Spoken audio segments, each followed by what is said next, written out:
ተስፋዬ ማሞ ነው የሚባለው። ደራሲና የፊልም ዳይሬክተር ነኝ። ያው ጋዜጠኛ ነኝ። ሸገር ሬዲዮ ላይ ጥበብ መንገድ የሚባል ፕሮግራም አዘጋጃለሁ። ሀላላ ኬላ የኢትዮጵያ እምብርት መስላ አግኝቻታለሁኝ።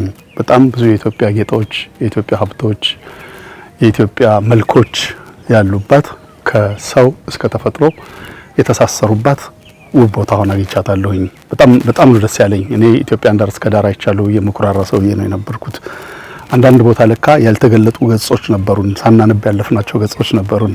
ሀላላ ኬላና ዳውሮ ለኔ እንደሱ ሆኖ ነው ያገኘሁት። ከዚህ በፊት ያላየሁት ያልደረስኩበት ቦታ አሁን ስደርስበት ደግሞ በጣም በከፍተኛ መደነቅ፣ በጣም በከፍተኛ ደስታ ሀገሬን ይበልጥ እንድወድ፣ ሀገሬን ይበልጥ እንድቀርብ፣ ይበልጥ ወደ ሀገሬ እንድሳብ ያደረገኝ ቦታ ነው። ተፈጥሯዊ ሀብቱ ልዩ ነው።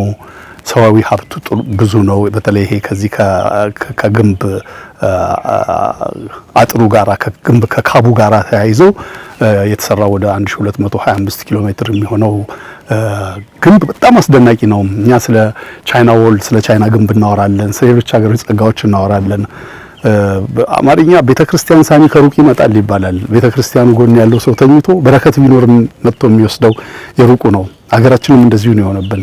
አጠገባችን ያለ ቅርባችን ላይ ያለ ይሄንን ነገር ተዳፍኖብን አቧራ ለብሶ የኖረውን አሁን አቧራው ተገልጦ አሁን ፍንትው ብሎ አሁን ሀብታችንን በጉልህ ለማየት ችለናል። በጣም ነው የተደሰትኩት። በጣም ነው ደስ ያለኝ።